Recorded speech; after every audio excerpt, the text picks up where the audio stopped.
أشهد أن لا إله إلا الله وحده لا شريك له وأشهد أن محمدا عبده ورسوله أما بعد فأعوذ بالله من الشيطان الرجيم بسم الله الرحمن الرحيم الحمد لله رب العالمين الرحمن الرحيم مالك يوم الدين إياك نعبد وإياك نستعين اهدنا الصراط المستقيم صراط الذين أنعمت عليهم غير المغضوب عليهم ولا الضالين.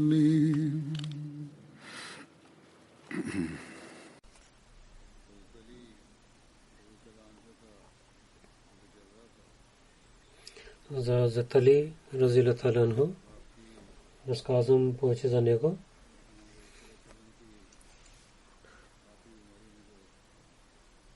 Когато пророк саллаллаху алейхи ва саллям в последния болест, както служи на него, така разказва за него,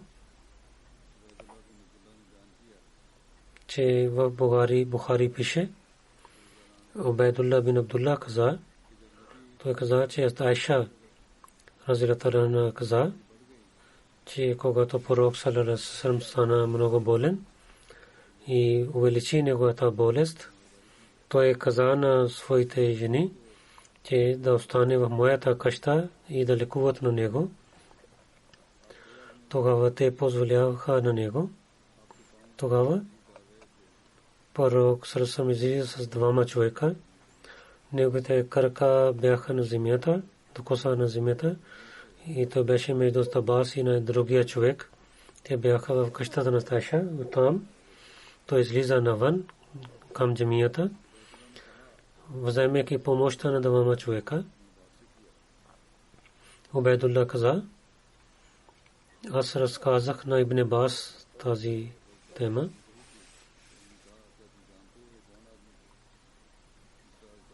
Което Айша каза, той каза, че кои бяха тези хора, за които Айша зови.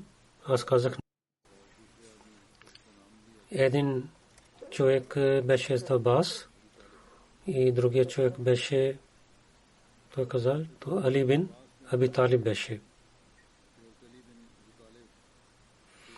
Хазрат Абдулlah бин Аббас каза, че Хазрат Али бин Аби Талиб от пророка саллаллаху алейхи ва саллям, когато той беше болен, когато той почина, излиза навън, хората питали, о Абул Хасан, днес сутрин пророк саллаллаху алейхи ва саллям как беше?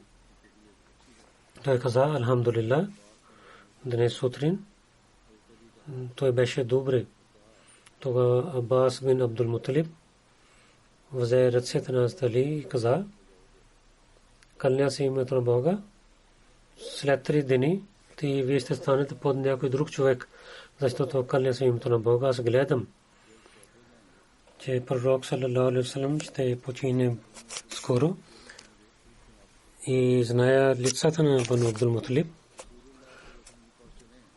Сега да отидем при пророка саллаллаху алейхи ва саллям и да питаме, че това кои ще имат хилафът. Ако ние ще имаме, ние ще знаем.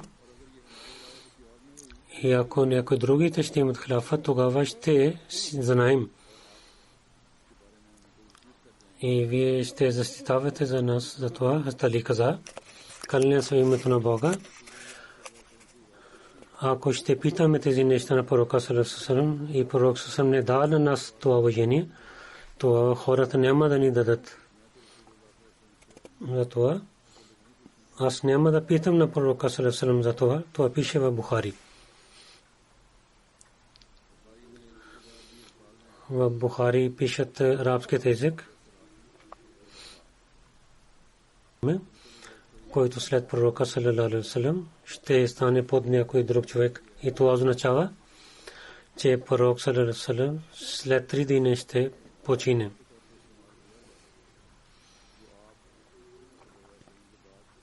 Хазрат Амир каза, че пророк саллалаху алейхи ва саллям след смъртта му, пророк саллалаху алейхи ва саллям, Хазрат Али, Хазрат Фазл и Хазрат Усама бин Заид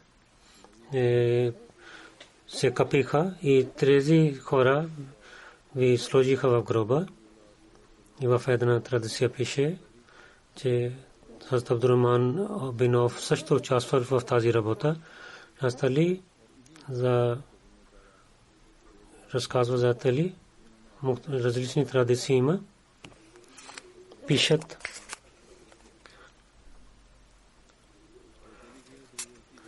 защото в няколко традиции пишат, че Али с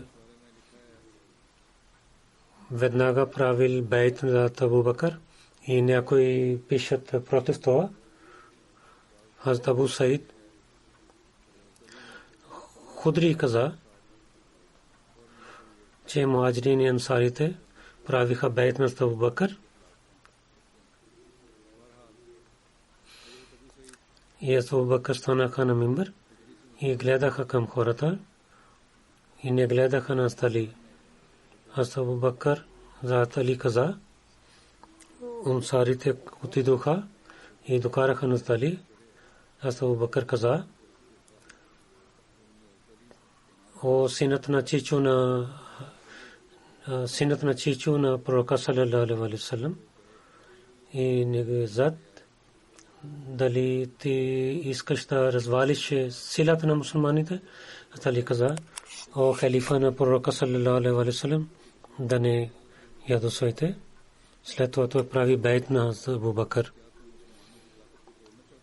В историята на Табри пише, че Хабиб бин Абу Сабит каза, че Али беше в дома си, когато един човек дойде при него и каза, че Абу Бакър седи за вземе бейт и Али имаше риза, излиза и той нямаше чаршаф и не харесвайки, че да не закъснява, той прави бейт на Абу Бакър и седна до Абу Бакър. И след това той взе своите дрехи и се облечи с друг своите дрехи. Лама ибн Казир каза, че Али бин Аби Талиб, пророк саллалаху алейхи ва саллям след смъртта му, първия ден или втория ден прави бейт на Абу Бакър. И това е истината, защото Али никога не оставил на Али. И нито той изоставил да се моли след Абу Бакър. Астагдас Масих Мауд алейхи салам каза за Хазрат Али, че Хазрат Али карамаллаху ваджха и в началото не правил бейт на Абу Бакър, но отивайки в дома не знаем какво мисли, че без чалма с и така отиде за да прави бейт. Може би той има в сърцето, че това е един грях, затова той побързал, те не взел чалмата си и не взел всичките дрехи и бързо отиде. В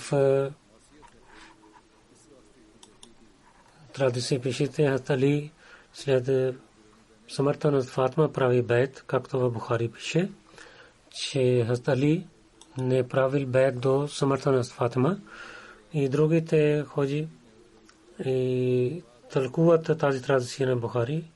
Имам Беки, Сунан Кубра, имам Шахабудин Зухри, неговата традиция разказвайки каза, че Али правил бейт Хазрат Абу Бакър след смъртта не правил до смъртта на Фатима, пише, това преведу има.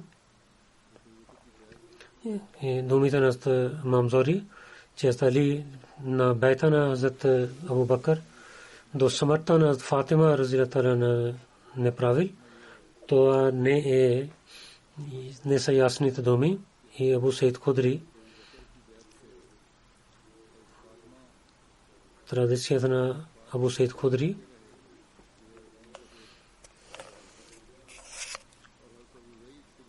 е по-силна, че дали в Скифа, когато правиха бейт, тогава той прави бейт по ръцете на Абу Бакър. Някой ходжа така пишат за тази традиция в Бухари, че той е втори път той правил бейт.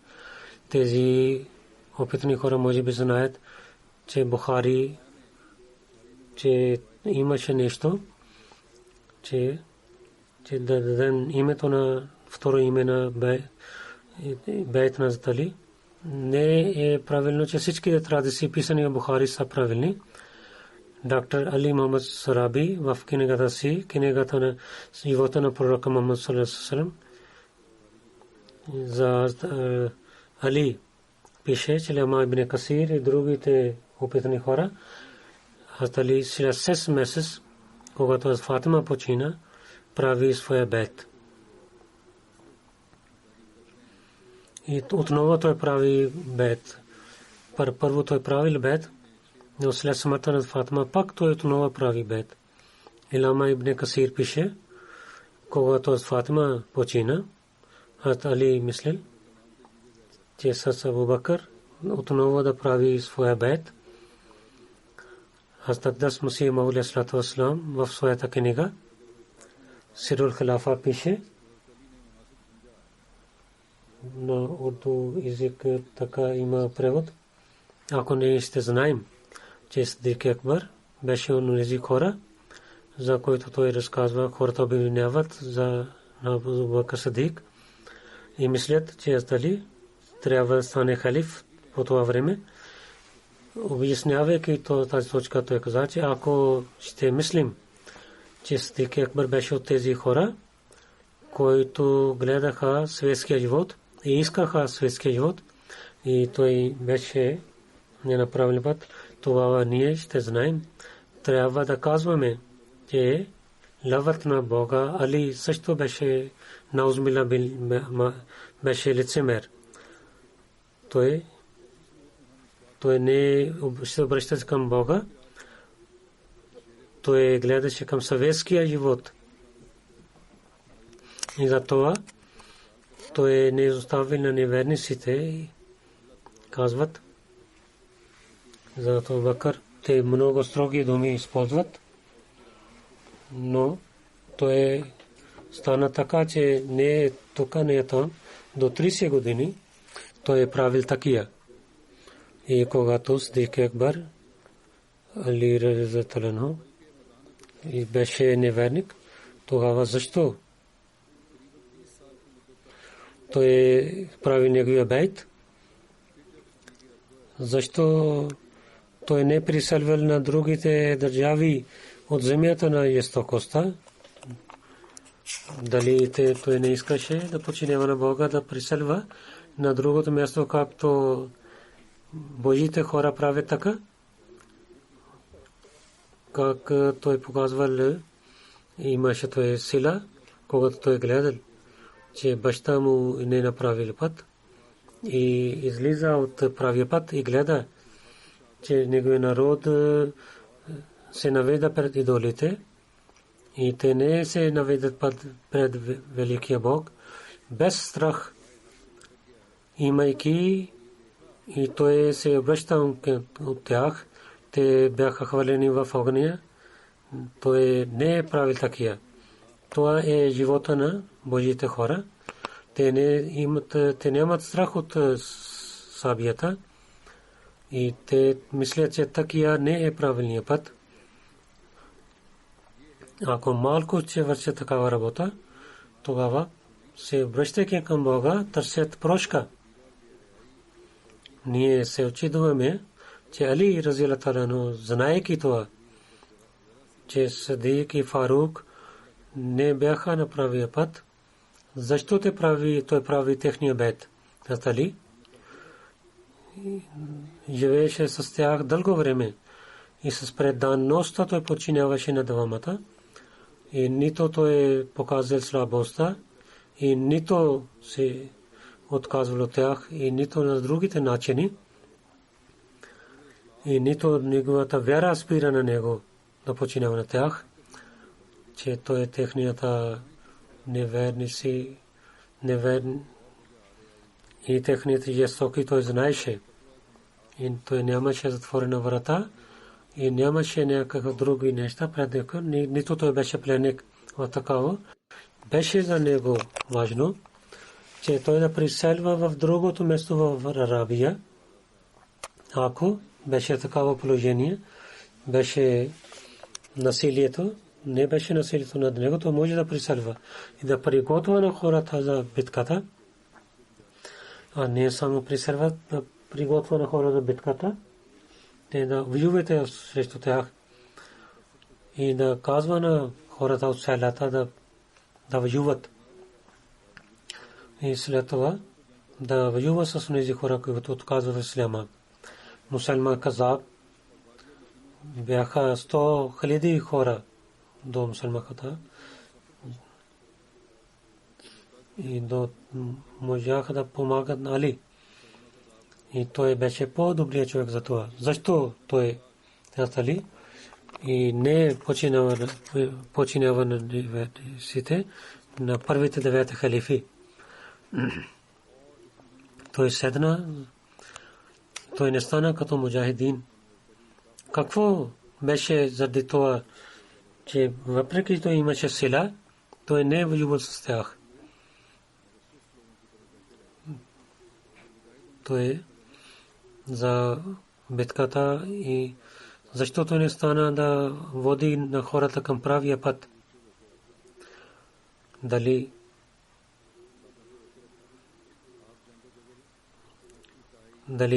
той не беше от тези хора, който говореше с най-силния начин, който говореше с много сила и хората слушаха на него и хората се събраха до него. Само 1 час или по-малко време той може да събира на хората. И хората, когато се събираха до един лъжлив човек, тогава те щяха да се воюват, се събират до Али, който беше любим на Бога.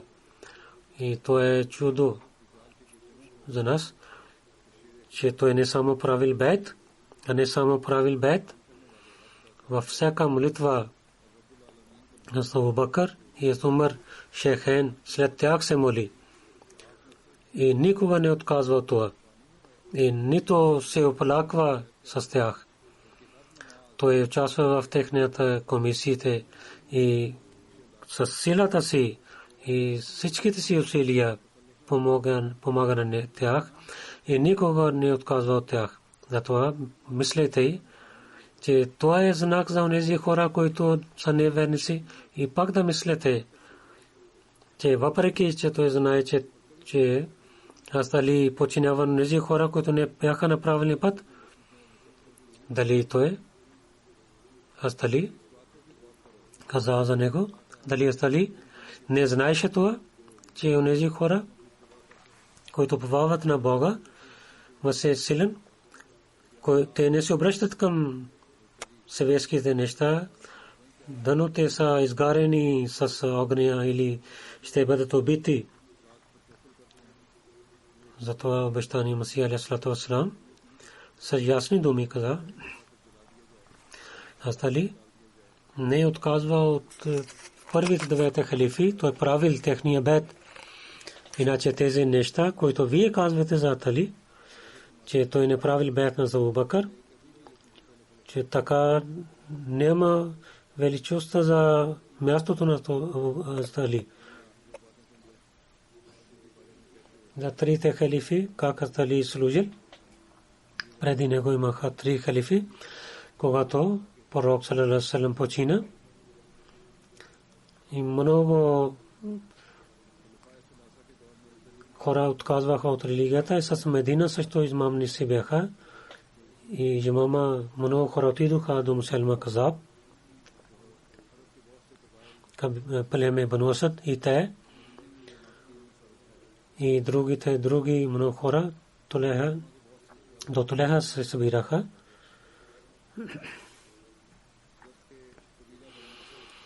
Той също каза, като Мусайлама каза, че аз съм пророк. Много проблеми имаха и положението беше не хубаво. По такова време, когато Абу Бакър изпрати нас до Сама с войската си, при него бяха много малко хора. И много хора искаха да нападнат на Медина. Те приготвяха да нападнат на Медина. Тогава Абу Бакър Сидик на различните пътища до Медина сложи хората да пазят Медина, които до около Медина пазиха Медина през нощта и деня. От тези главите хора Хазрат Али бин Аби Талиб, Зубайр бин Авам, Талха бин Абдулла, Саад бин Аби Вакас, Абдурахман бин Ауф и Абдулла бин Масуд бяха. Хазрат Али по това време част на една войска, той беше глава. След смъртта на пророка саллаллаху алейхи ва саллям, когато новината излъчва, много хора отказаха от исляма и не дадоха данъка закат. Абу Бакър готви да се воюва с тях. Урва каза, че Абу Бакър времето на мухаджирин ансар отиде от Медина и когато до Наджад пристигна до една вода и хората тичаха оттам. На едно място казаха, че мусулмани са, на другото, че те не дадоха данъка закат. А не това, че те отказваха от исляма, за това беше война. Затова, когато те отидоха оттам, хора казаха на Абу Бакър, пак да се връщаме към Медина и да войската няма някой друг човек да прави. Абу Бакър прави на Халид бин Валид глава на войската и каза, ако тези хора ще приемат исляма и да данъка закат и ще правят бед, да данъка закат, които искат да се идват и затова Абу Бакър се върна в Медина.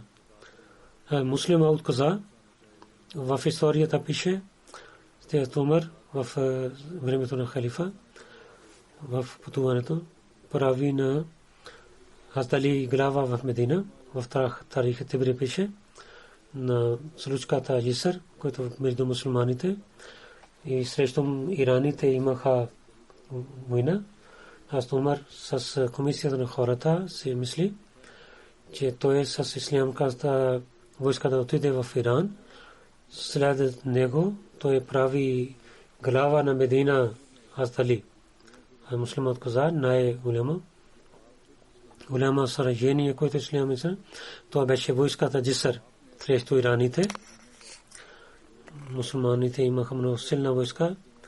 Ираните на другата страна на река чака за тях, мусулманите нападнаха на тях и отидоха на тях, но тези Ирани искаше това. Той изпрати една войска на другата страна и взе това място и напада на мусулманите с много сила. Мусулмани се върнаха, но те гледаха, моста е в ръцете на враговете. Враговете нападнаха на мусулманите и много мусулмани нападнаха в реката и така те починаха. И до Медина се търпери за тази вреда. Аз Умар събира на хората на Медина, че Медина в Иран няма някой нещо да спира. И може би враговете пристигнат до Медина. Затова аз като командър искам да отивам.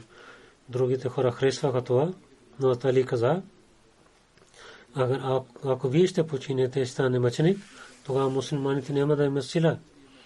И те няма да имат сила. Затова изпратете някой друг. Вие да не отивате. Това е Умар. А Саад, който воюва с румите в Сирия, колкото войска ти може да изпрати, защото сега в Медина няма защита. Ако няма спираме на враговете, те ще нападат на Медина. Във времето на Усман имаше развод. Али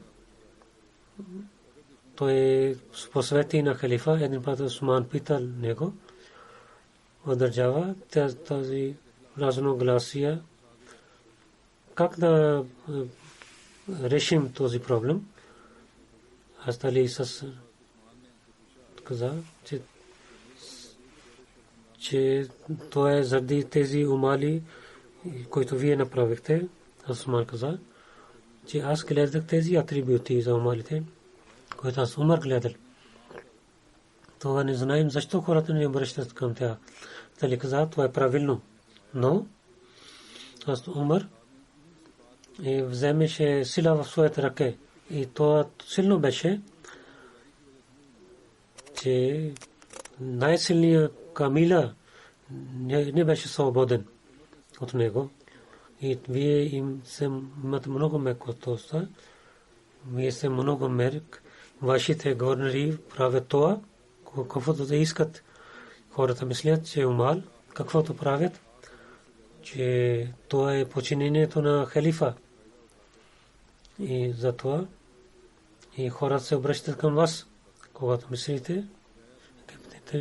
Дойдоха до къщата на Усман и толкова силно беше това, че не дадоха храна и вода. Аз ли знаел, той отиде при тези хора и каза, както вие вършихте, а това не срещу исляма и срещу човечеството. И неверниците също дават храна на пленниците си. Този човек как дава вреда на вас за Усман?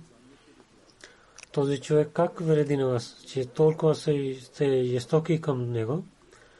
Те не слушаха на Али и те не дадоха нещо. Аз Али, хвърляйки своята чалма, се отиде от там. Хората взеха къщата на Усман, не дадоха вода на него. И Усман, когато гледа, че дали Али е между вас, хората каза не. Че каза Саад, казаха не. И мълчейки, Усман каза, има ли някой от вас, който казва на Али да даде вода на мен? Али, когато има се, той взе вода, изпрати вода, но хората тази вода не пристигна до къщата на Усман.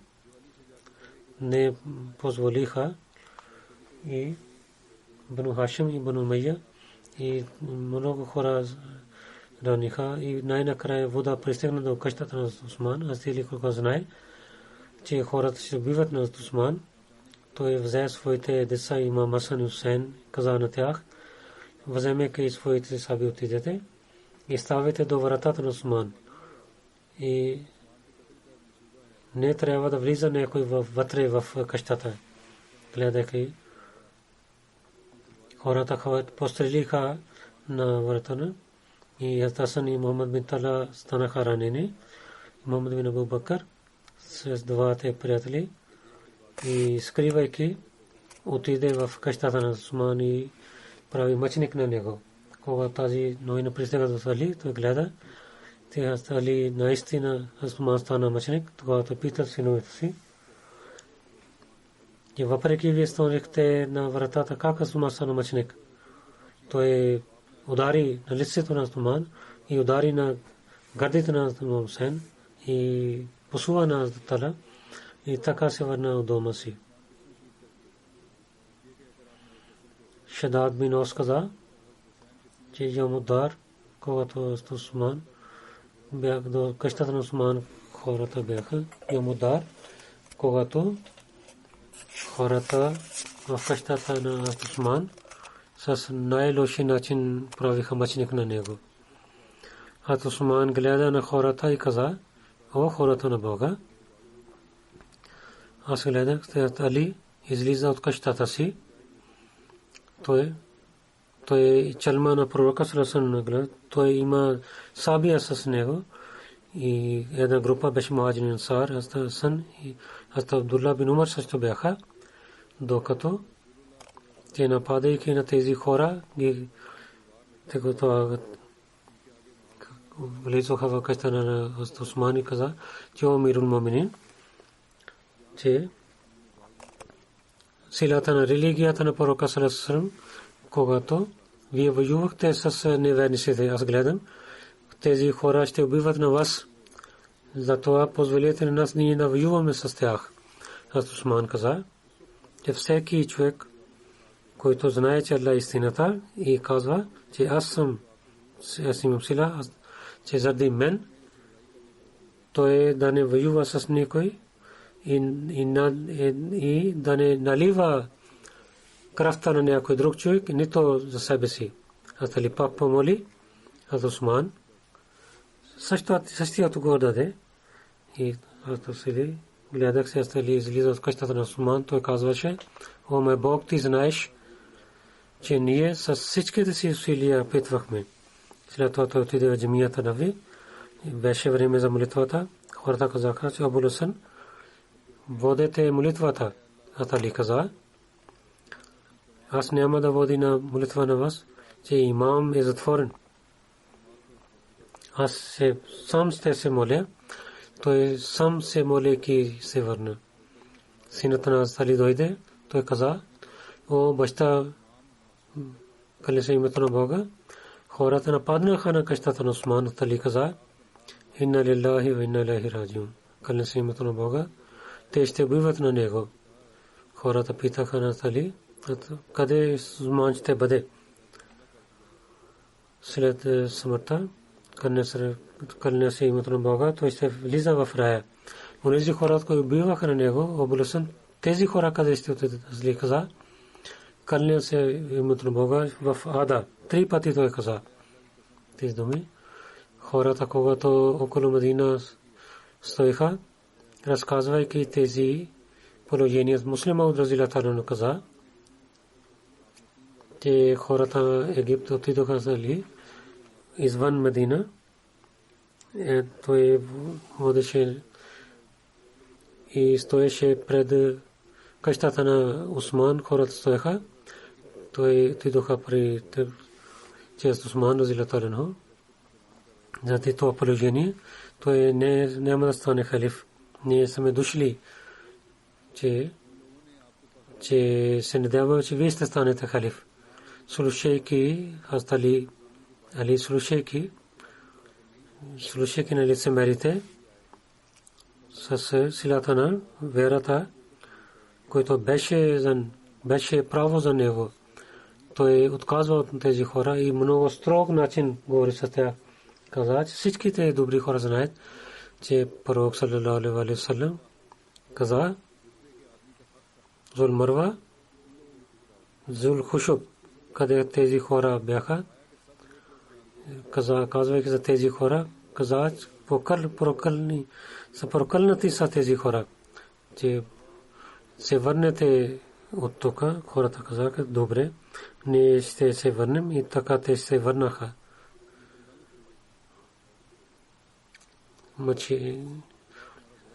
Усман стана мъченик и след това за бейт за Али разказват.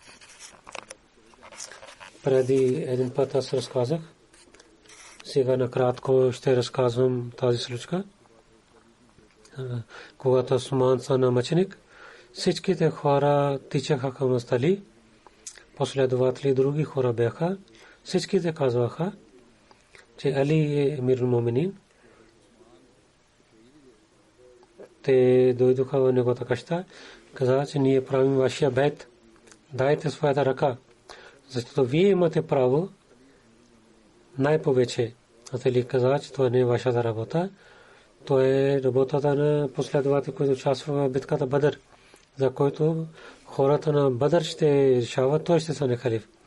Тогава всичките хора отидоха при Али и казаха, че ние Не знаем, че някой друг има повече право да стане халиф. Дайте ръката си, вие искаме да правим вашия бед. Къде са Талха и Зубайр? Най-право.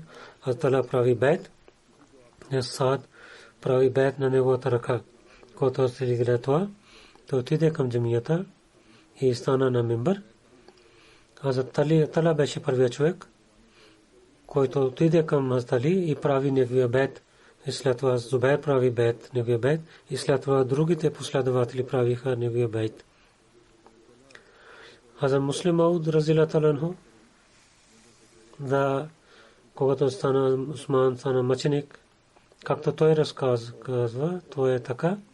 Когато Усман стана мъченик, хората взеха имуществото от Бейтул Мал и казаха, че който ще воюва с нас, ще бъде убит.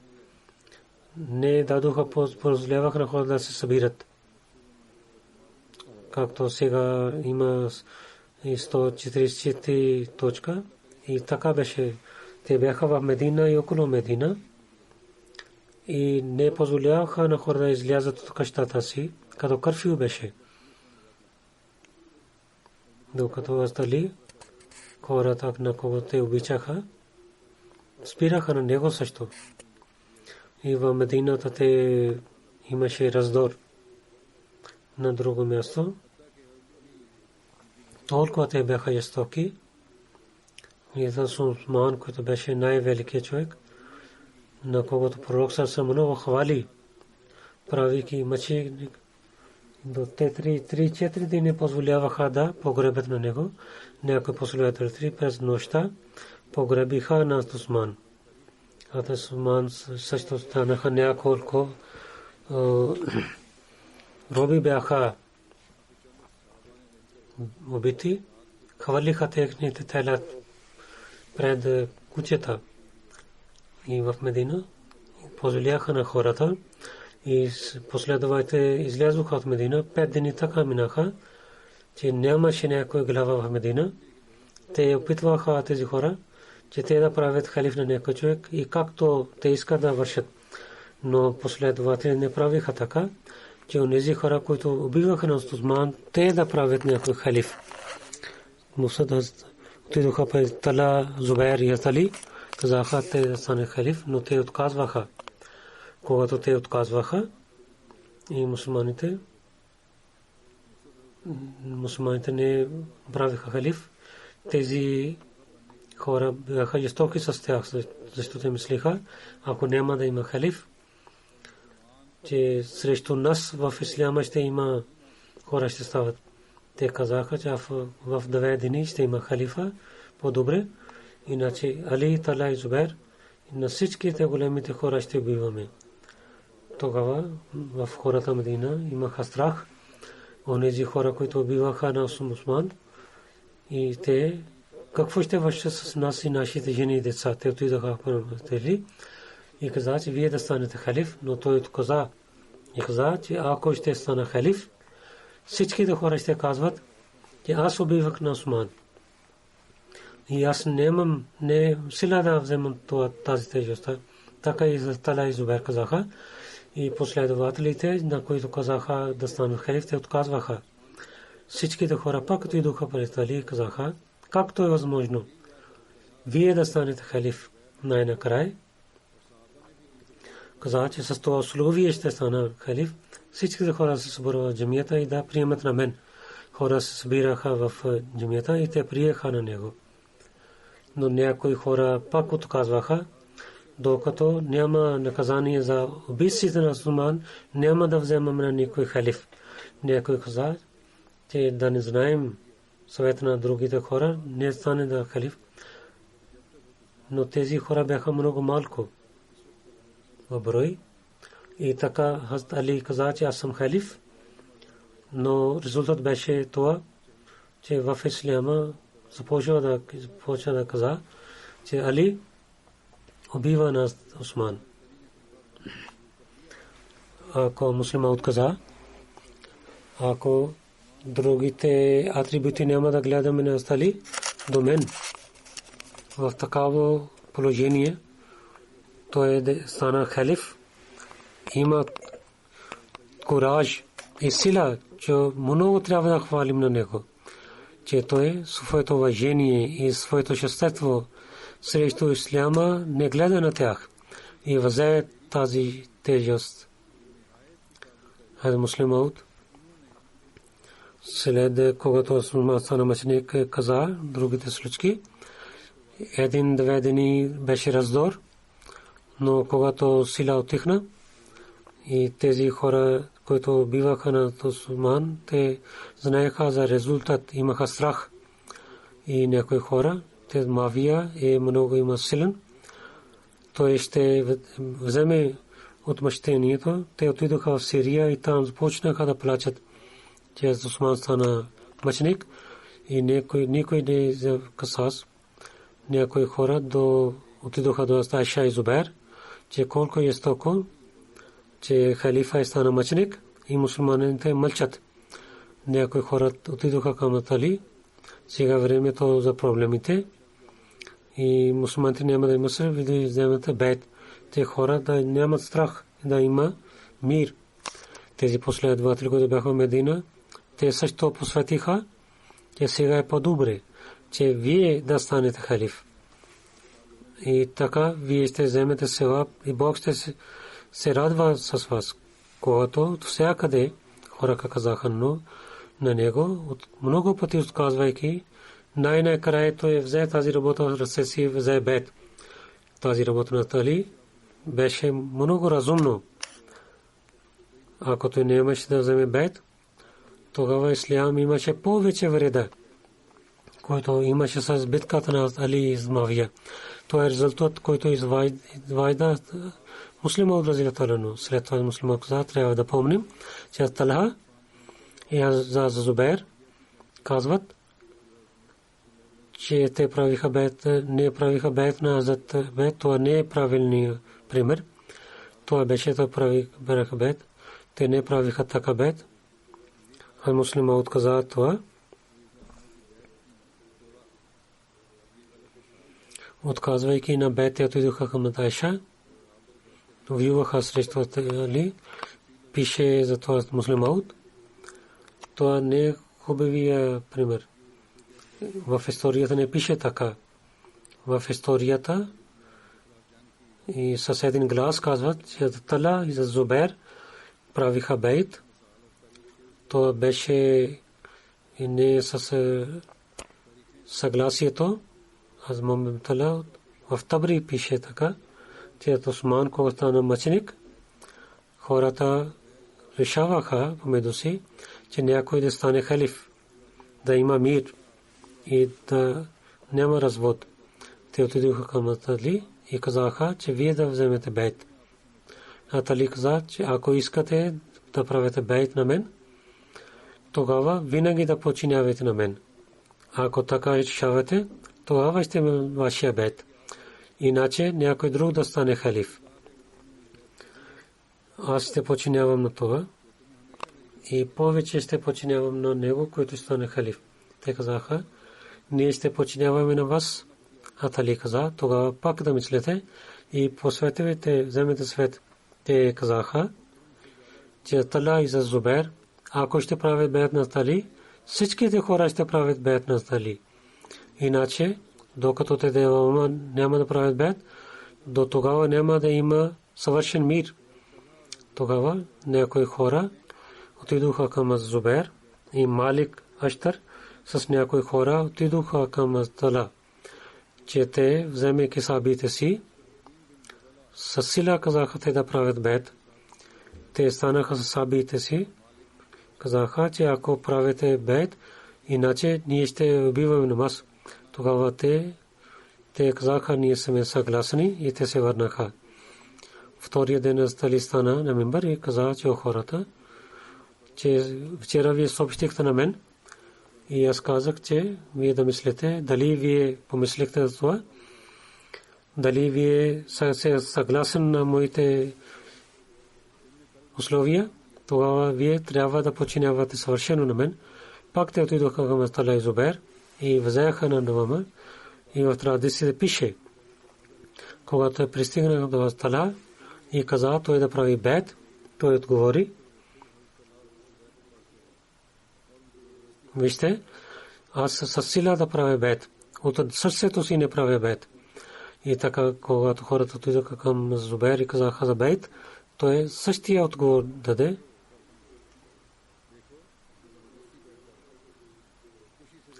Че вие със сила вземете моя бейт.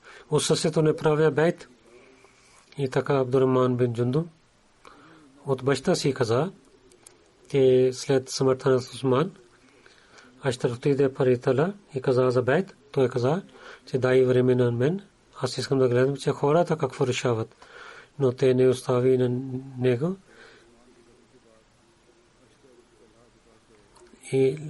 И вземайки на него и как да на агнето вземат, докараха на него.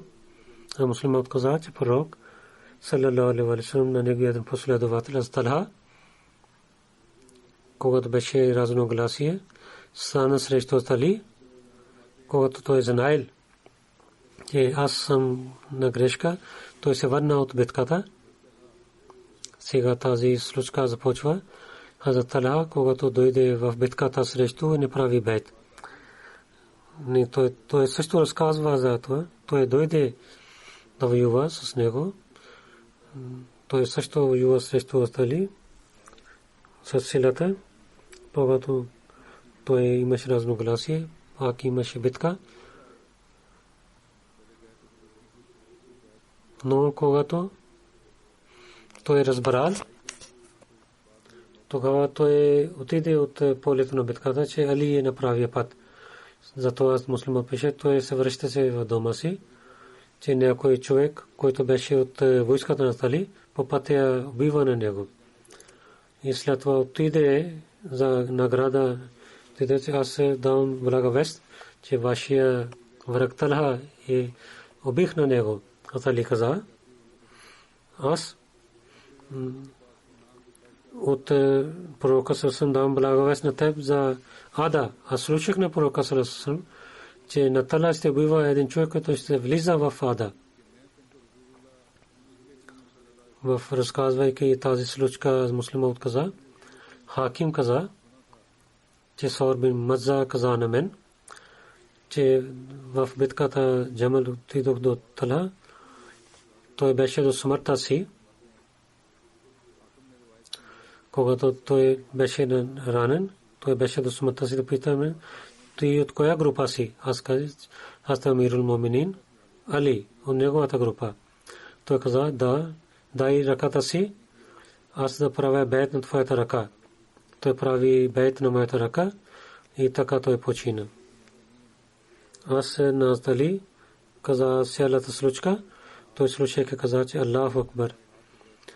Че как стана истина думите на пророка, Бог така знае, че Талха да отива в рая, правейки с моя бейт. Той беше от 10 хора, които ще влизат в бейт. Първо той прави бейт със сила, но пред смъртта си, със сърцето си той прави бейт. Той имаше добрина, беше добър човек. Бог беше обещание, той влиза в рая. Бог не искал, че така той да има смърт, че той да излиза от бейт на халифа. Той имаше време и той прави бейт за халифа. Тези случки ще продължават, иншаллах таала, ще разказвам. Пак отново за Алджазайр, за Ахмадите и за Ахмади в Пакистан. Искам да ви казвам да се моля за тях. Нека Бог да пази на тях в Алджазайр. Има много строги нещата там. Силата. Има жалби срещу Ахмадите. В Пакистан също така има проблеми за Ахмадите. Нека Бог на всичките хора, които така срещу Ахмадият са, да наказва на тях. И скоро тези Ахмади да имат спокойствие и мир. Тези, които имат проблеми, да улеснява на тях. Но също искам да ви казвам, Ахмадите в Пакистан особено, както трябва да се обръщате към молитвите, те не се обръщат към молитвите така. отново и с силата си да се обръщате към молитвите. Нека Бог да ни пази от тези проблеми и да улеснява за нас и истинският ислям с свобода да разпространява Пакистан и в качеството на света да разпространяваме. След молитвите има джаназе гайб.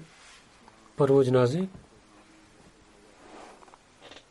доктор Tahir Ahmed Rava Chaudhry Abdul Razak Shahid, той беше негов син, беше амир в Нуабша. 4 декември той почина, беше 60 годишен със сърдечен удар. Той почина и на лилахи и на лахи раджиун. Той беше лекар. 95 година той беше първия сърдечен удар. В Мити той отиде. Ал-Мехди болница той да служи. Той беше специалист. Всеки неделя той лекуваше на хората за очите. В Ал-Мехди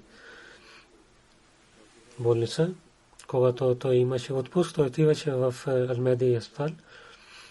Медикал кемп той правеше и целият ден той работеше непрекъснато. Много неахмади хора много харесваха на него. Много хора харесваха на него и обичаха на него. Той беше байпас операция и в последните години 2-3 пъти той имаше проблеми. В Твър Паркър той работеше. Мити 15 години той служи на човечеството и много помагаше на бедните и гостоприемлив беше с халифа и на системата на джамата. Той много уважаваше, има силна връзка. Когато беше млад, той прави васият. В данъка закат той даваше много пари.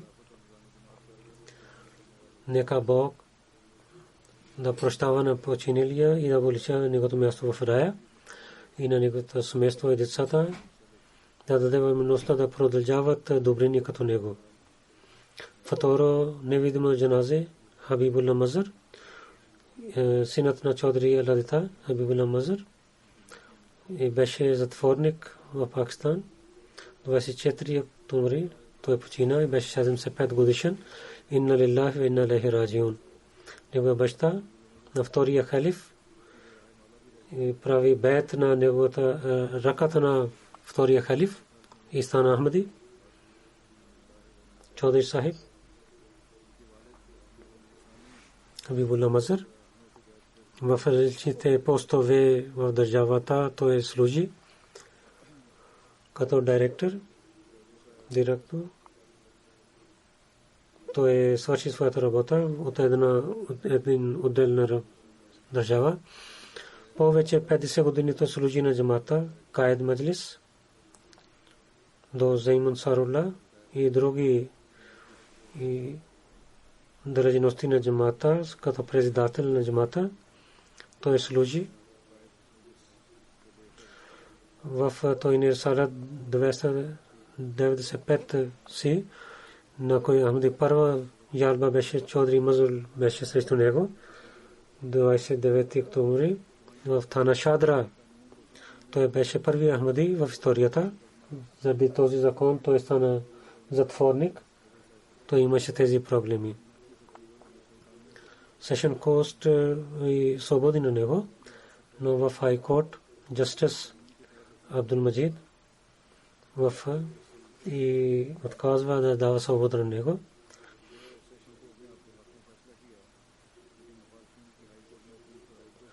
Това, който както той прави усилия, те усилваха на английски и на урду, дадоха памфлети и много лоши думи използваха за него. Чаудри Хабибулла Сахиб имаше много кураж. По това време той беше много търпелив в затвора и така Бог прави за него, че след няколко месец той стана свободен. Той 5 молитви и таджуд молитва спазваше и посветваше на своите деца да се молят. Много добър човек, самирен и с халифа имаше силна връзка. и петичните проповеди слушаше и на семейството си казваше, оставял всичките работи и седейки тук да слушате петичния проповед. И всичките седнаха около него. Той беше муси. И един девета той имаше васият. Той изостави след себе си жена си, Рукайя Бегам, 5 синове. Една дъщеря той изостави. Един син Хасиб Ахмед е Мураби Сисла, мисионер. И в Фазли Умар Фаундейшн той работи. Нека Бог да прощава на него. И на неговите деца да продължават добрини като него. Следващата джаназе е господин Баширудин Ахмед, халифа Баширудин Ахмед, 31 ноември. Беше 86 годишен, почина и на лилахи и на лехи раджиун. В Индия, Фирозпур, той се ражда. Той е доктор халифа Такиудин, беше негов баща. Доктор халифа Рашидудин, той беше негов внук. Доктор Баширудин Сахиб, Атомен Насир, който беше жена на първия жена на втория халиф, беше негов баща. Беше Хазрат халифа Рашидудин Сахиб. За него Хазрат Масих Мауд алейхиссалату вассалам за неговата жертва за парите каза, много хвали на него. Той беше от неговите потомство, участваше в работа за джамата и поканвайки на нехамдите в къщата си проповядваше. 98 година той се върна. Той живееше на различните места. След това той отиде в Суиден и там той имаше сърдечен удар, имаше лек. Пак той работи за джамата. Той беше секретар за проповед. Всяка година в годишно събрание в ЮК идваше с жена и децата си. Той изостави жена и 3 дъщери и 2 синове изостави след себе си. Неговата жена беше англичанка. Тя беше християнка, стана мусулманин, но тя носеше много хубава дреха и носеше хиджаб. И тя е много добра мусулманка и тя учи религията исляма и починява исляма. Нека Бог да даде сила на неговата вяра и неговото потомство да продължава добрини като него. Нека Бог да прощава на него. Следващия джаназе госпожа Амина Ахмед, халифа Рафидин Ахмед и дъщеря беше жена на него. 19 октомври тя почина. Инна лилахи инна илайхи раджиун. Тя беше от Гяна. 1940 година тя беше се ражда и в едно семейство на Гяна. Тя беше студентка в Лондон. Тя прие Ахмадия джамат и така тя се омъжи с Арти Ахмад Сахиб, който синът на доктор халифа Закудин беше от потомство на халифа Рашидудин Сахиб. Тя беше много хубава жена, помагаше на хората и беше гостоприемлива, спазваше молитвите си. Винаги тя се обръщаше към молитвите си, въпреки че беше болна, но спазваше тахаджуд молитва, рецитираше Коран всеки ден. Тя имаше рак и беше болна, но участваше във всяко годишно събрание. Много се молеше. С халифа имаше много силна връзка. Винаги, когато се срещна с мен, с самирението се срещаше, помолеше за молитвите. Нека Бог да прощава на нея и нейните деца да даде възможността да имат с джамата силна връзка.